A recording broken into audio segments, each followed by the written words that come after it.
মাশাআল্লাহ, জেদ্দা এয়ারপোর্টে আসলাম হাজী সাহেবদের বিদায় দিতে। সুন্দর এয়ারপোর্ট, মাশাআল্লাহ।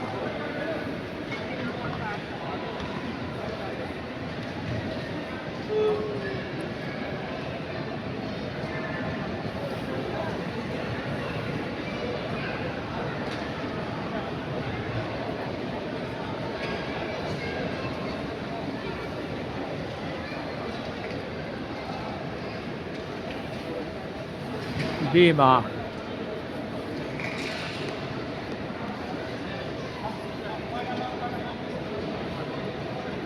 জেদ্দা এয়ারপোর্ট মোটামুটি ভালোই আছে। সব বাংলাদেশিরা, সব বাংলাদেশেরই এখান থেকে যাতায়াত করে। মাশাআল্লাহ, আজকে অনেক প্যাসেঞ্জার। মাশাআল্লাহ, ভালো লাগলো এয়ারপোর্ট। হাজীদের বিদায় দিলাম। আল্লাহ হাফেজ।